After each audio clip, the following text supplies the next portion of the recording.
អ្នកថ្មីគេល្អជាងបងគេយកបានចិត្តអូនទាំងមូស្រឡាញ់គ្នាយូរក៏គង់នៅតែបែកចិនអ្នកថ្មីគេល្អបកស្រាយរួមគ្នាពីបេក្ខជនប្រុសកុសាបេក្ខជនហ៊ីនណារ៉េតតើបេក្ខជនរូបណាធ្វើបានល្អជាងគេសូមតាមដានទស្សនាទាំងអស់គ្នា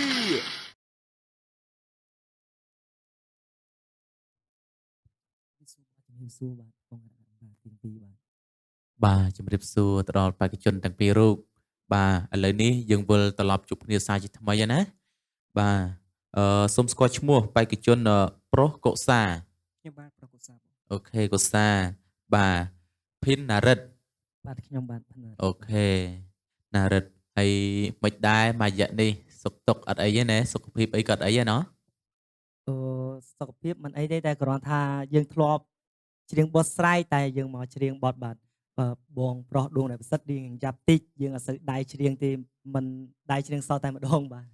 អូខេបាទវាជាបទពិសោធន៍ថ្មីឬក៏រសជាតិថ្មីបែបណាបាទរសជាតិថ្មីអូខេតោះសង្ឃឹមថាណាស់បងអូនទាំងពីរនឹងធ្វើបានល្អនៅវគ្គនេះណាអូខេត្រៀមខ្លួនហើយនៅត្រៀមហើយតោះចាប់ផ្ដើម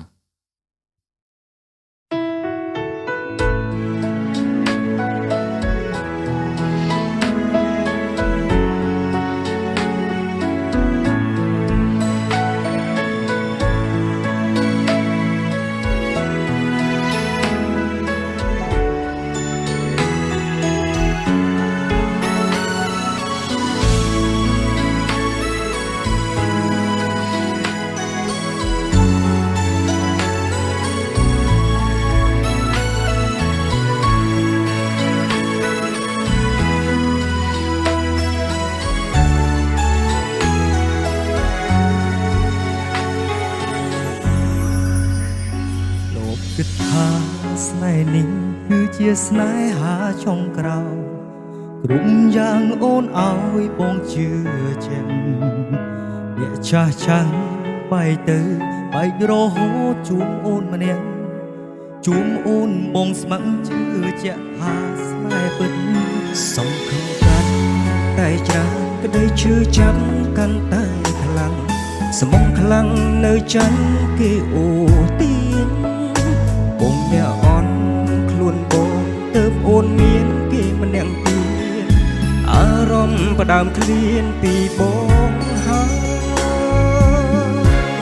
អូននឹងគេខ្លាំងណាស់ហើយទើបធ្វើឲ្យអូននៅលែងសុខអូនគេចមុខលែងហ៊ានសំលឹងមើលបងជុំពេលដែលអូននៅក្បែរបងបេងដូងអូននៅទាំងបងធំមនុស្សអធំហើយកុំលាក់បាំងអីអ្នកថ្មីគេល្អជាងបងគេយកបានចិត្តអូនទាំងមូល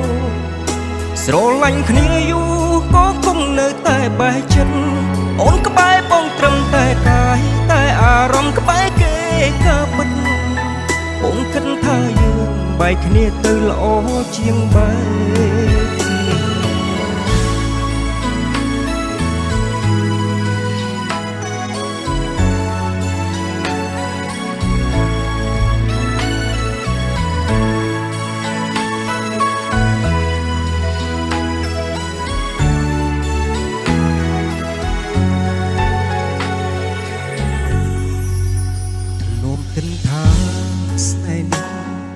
ស្នេហាចុងក្រោយ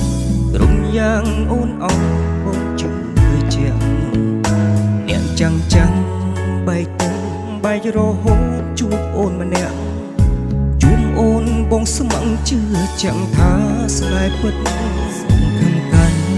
តែច្រើនក្តីឈឺចាប់កាន់តែខ្លាំងស្មោះខ្លាំងនៅចាញ់គេអូទាញបងអ្នកអន់ខ្លួនបងទើបអូនមានគេម្នាក់ទីអារម្មណ៍ផ្ដើមឃ្លាតពីបងហើយអូននឹងគេខ្លាំងណាស់ហើយទើបធ្វើឲ្យអូននៅលែងសុខអូនគិចមុខលែងហ៊ានសំលឹងមើលបងចំពេលដែលអូននៅក្បែរបងបេះដូងអូននៅទាំងបងខំ មនុស្សអង្គធំហើយកុំលាក់បាំងអី អ្នកថ្មីគេល្អជាងបងគេយកបានចិត្តអូនទាំងមូលស្រឡាញ់គ្នាយូរក៏គង់នៅតែបែកចិនពេលដែលអូននៅក្បែរកាយតែអារម្មណ៍ក្បែរគេការពិតបងគិតថាយើងបែកគ្នាទៅល្អជាងបែបនេះ អូននឹកគេខ្លាំងណាស់ហើយទើបធ្វើឲ្យអូននៅលែងសុខអូនគិចមុខលែងហ៊ានសំលឹងមើលបងចំពេលដែលអូននៅក្បែរបងបេះដូងអូននៅទាំងបងខំមនុស្សអង្គធំហើយកុំលាក់បាំងអី អ្នកថ្មីគេល្អជាងបងគេយកបានចិត្តអូនទាំងមូលស្រឡាញ់គ្នាយូរក៏គង់នៅតែបែកចិនពេលដែលអូននៅក្បែរកាយតែអារម្មណ៍ក្បែរគេការពិតបងគិតថាយើងបែកគ្នាទៅល្អជាងបែបនេះ បែកគ្នាល្អជាង ទុំវេលាសម្រាប់អ្នកថ្មី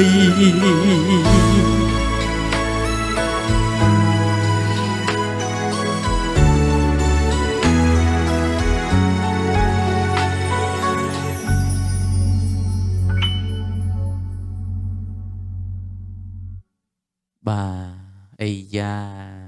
ក្រលួចបាទខ្ញុំមើលឃើញថាចេះសក្ការគ្នាបានល្អនៅក្នុងវិបត្តិនេះណាហ្នឹងហើយទាំង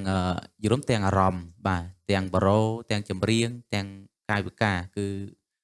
សមណាល្អអញ្ចឹងអត់មានអីច្រើនទេគឺខ្ញុំមានតែប៉ុណ្្នឹងបាទជូនពរអ្នកទាំងពីរនឹងជោគជ័យនៅវគ្គនេះអរគុណ រំហ៊ុននិងមជ្ឈមណ្ឌលត្រីក្រហមអ្នកជំនាញព្យាបាលមុខកើតមុន